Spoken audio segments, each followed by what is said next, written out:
కూర్చోండి కూర్చోండి కూర్చోండి.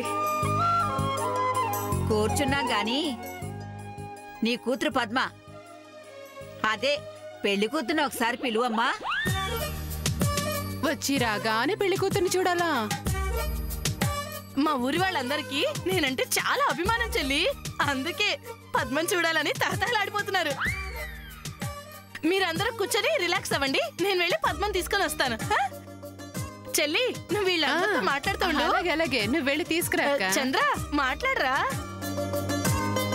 పద్మ, అమ్మో పద్మ. ఒరే యాదగిరి, నువ్వెక్కడేం చేస్తున్నావురా?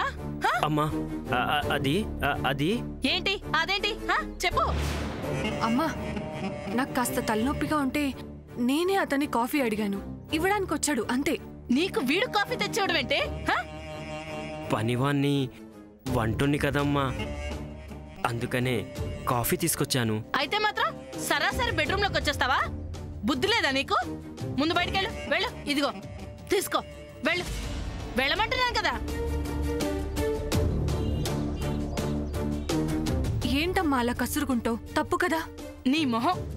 ఇలా కాఫీ తెచ్చే నెపంతో ఇంట్లో ఉన్న విలువైన వస్తువులని దొంగిలించుకుపోతారు. ఇంట్లో అసలే బంగారు నగలు కూడా పోతున్నాయి. అందుకే ఇలాంటి వాళ్ళతో చాలా జాగ్రత్తగా ఉండాలి. సర్లే కాని మన ఊరి నుంచి చుట్టాలొచ్చారు, నేను చూడాలంటున్నారు. పదవే. పెళ్లిలో చూస్తారు కదమ్మా. బా అది వేరు. అయినా పెళ్లింటికి చుట్టాలు రాగానే పెళ్లి కూతురుని చూడాలని ఆరాట పడుతూ ఉంటారు. నువ్వు పద పద అంటుంటే రావే.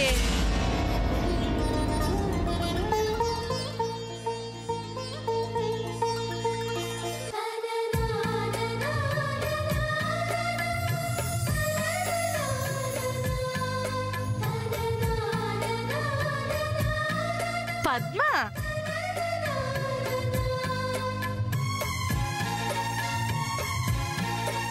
పెళ్లికి ముందే రాగలిగారు, చాలా సంతోషం అండి. ఇది మనిల్లే అనుకోండి. ఏం కావాలన్నా మొహమాటం పడకుండా అడగండి. రాజీ, నీ కూతురి ఎప్పటినుంచో చూస్తున్నాను కానీ ఇప్పుడు చాలా కొత్తగా కనిపిస్తుంది. నీ అమ్మాయి చాలా అందంగా ఉంది. ఉండదా మరి? పెళ్లికల్లా అంటే ఇదే.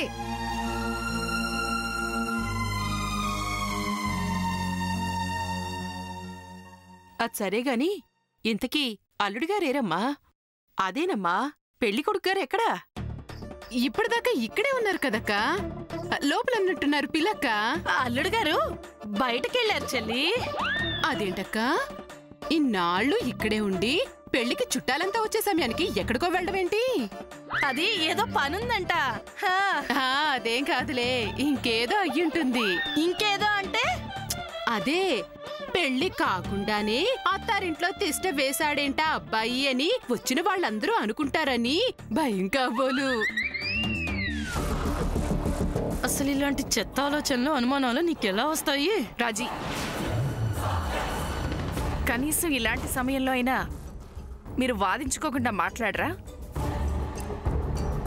అది కాదత్తా. మరి వదినగారు, తోడికోడలు అన్నాక ఆ మాత్రం మాటకు మాట ఉండాలి, అప్పుడే సరదాగా ఉంటుంది.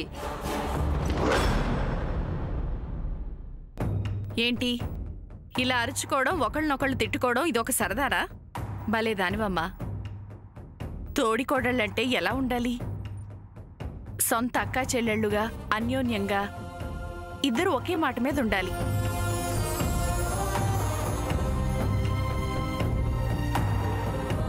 పెళ్లి ఏర్పాట్లు బాగా ఘనంగా చేస్తున్నట్టున్నారు.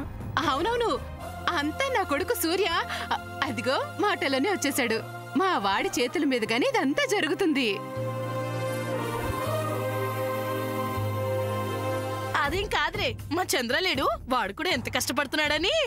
అక్క మరీను ఊరికే కబుర్లు చెప్పకు. అసలు చంద్ర ఒక్క పనైనా చేశాడా ఎప్పుడైనా తిరగడం తప్ప?